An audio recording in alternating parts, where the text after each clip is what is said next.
दोस्तों, हिमालय की बर्फीली चोटियों में घने कोहरे के बीच जब कोई ट्रेकर रास्ता भटक जाता है तो क्या मिलती है?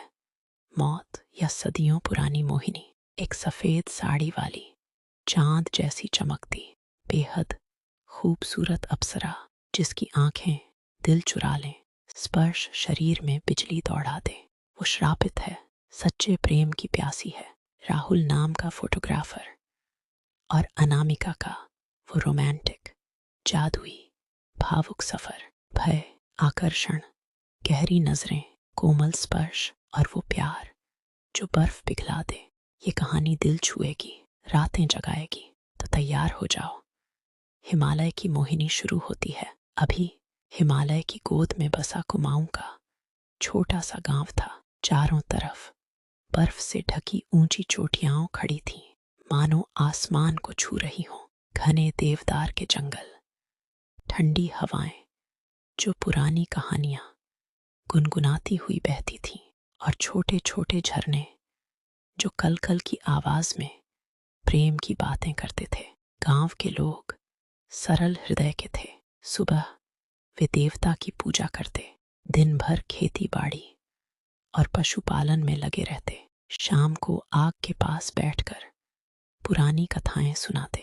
राहुल 27 साल का युवा फोटोग्राफर दिल्ली की भाग दौड़ भरी जिंदगी से थककर यहाँ ट्रैकिंग के लिए आया था।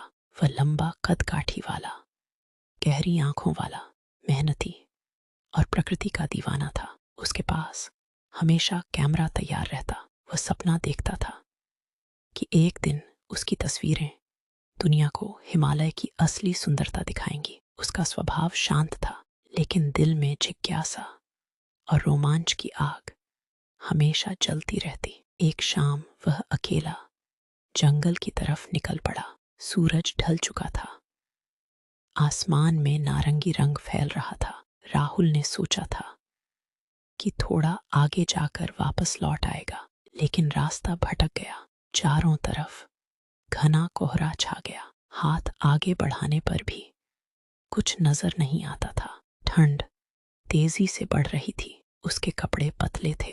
वह थक कर एक बड़े देवदार के पेड़ के नीचे बैठ गया। सांसें तेज हो रही थीं, शरीर कांप रहा था। अचानक हवा में एक अनोखी खुशबू फैली। देवदार की ताजगी, चमेली के फूल और बर्फ की शीतलता का मिश्रण। राहुल को लगा जैसे कोई उसके बहुत करीब खड़ा है। उसने सिर उठाया।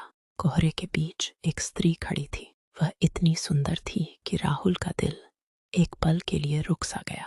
सफेद साड़ी उसकी देह पर लिपटी हुई थी, जो हवा के हर झोंके के साथ हल्के से फहरा रही थी। लंबे काले बाल हवा में धीरे धीरे लहरा रहे थे। उसकी त्वचा बर्फ की तरह सफेद और चमकदार थी। आंखें गहरी नीली, जैसे पहाड़ों की झीलें जिनमें पूरा आसमान उतर आया हो। होंठ गुलाबी और मुस्कान में सदियों का दर्द छिपा था। साड़ी का पल्लू हवा में उड़कर कभी उसकी गर्दन, कभी कंधों को छूता।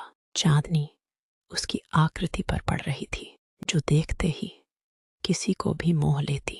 उसकी चाल में जादू था, जैसे वह जमीन पर नहीं बल्कि हवा पर तैर रही हो।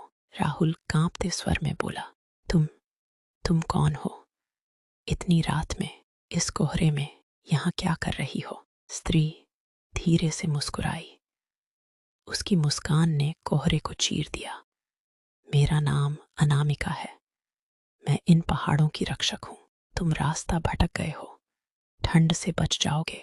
आओ, मैं तुम्हें सुरक्षित जगह तक ले चलती हूँ। राहुल उठ खड़ा हुआ, अनामिका के साथ चलने लगा।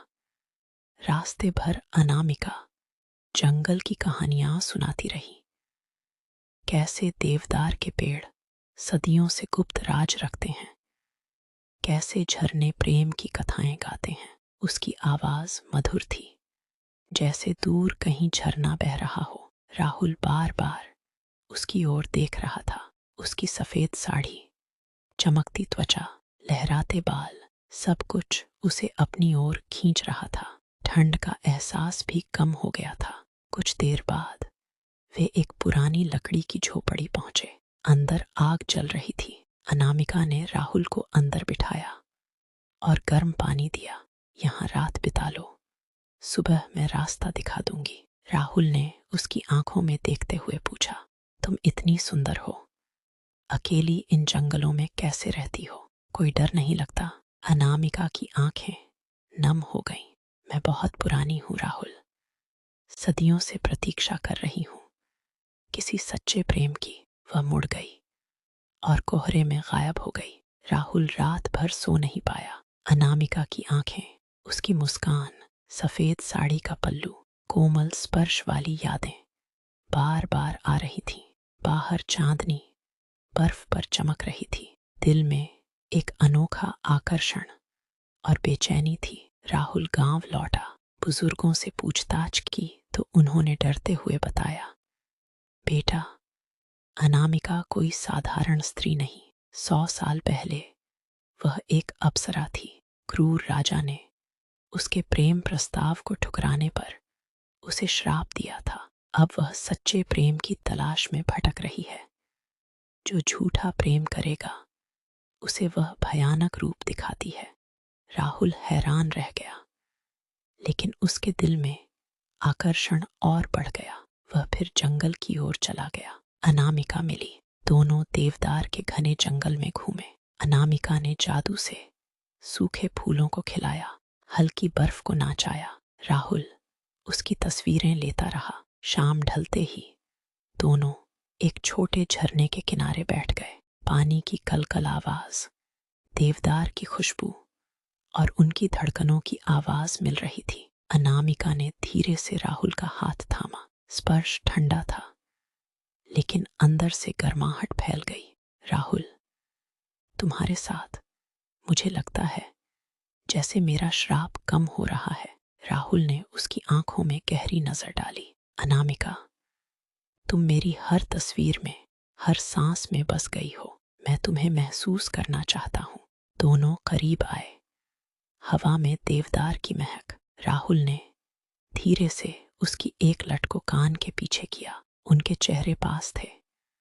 सांसें एक दूसरे से मिल रही थीं। आंखें बंद हो गईं। कोई तेज मिलन नहीं, सिर्फ गहरी भावुक नजर, हाथों का कोमल स्पर्श और दिलों का जुड़ाव। चांदनी उनकी आकृतियों पर पड़ रही थी। सफेद साड़ी और राहुल की आंखों में वही आकर्षण। यह पल बेहद रोमांटिक और यादगार था। रात को झोपड़ी में आग के पास दोनों बैठे। अनामिका ने अपना पूरा सच बताया। उसकी आंखों में आंसू थे। 100 साल पहले मैं अप्सरा थी। राजा ने मुझे प्यार किया, लेकिन मैंने ठुकरा दिया। क्रोध में उसने श्राप दिया कि जब तक सच्चा प्रेम न मिले मैं भटकती रहूंगी। राहुल डरा नहीं। उसने अनामिका को गले लगा लिया। मेरा प्रेम सच्चा है, हम साथ मिलकर श्राप तोड़ेंगे। उस रात दोनों लंबे समय तक एक दूसरे से लिपटे रहे। अनामिका राहुल के सीने पर सिर रखे बैठी। राहुल उसके बालों में उंगलियां फेरता रहा। स्पर्श में रोमांच था, आंखों में गहरा आकर्षण था, लेकिन सब भावुक और पवित्र था। हवा में उनकी खुशबू मिल रही थी। अगले कई दिन दोनों जंगल में घूमते। अनामिका अपनी जादुई शक्तियां दिखाती, बर्फ को आकार देना, फूलों को रंगना। राहुल उसे अपनी दुनिया की कहानियां सुनाता। उनका आकर्षण रोज बढ़ता जा रहा था। गांव में कुछ लोगों को अनामिका पर शक हुआ। वे पुराने मंदिर में पूजा कर उसे भगाने की कोशिश करने लगे। एक पुराना जादूगर का भूत जाग गया और अनामिका को ले जाने की कोशिश करने लगा।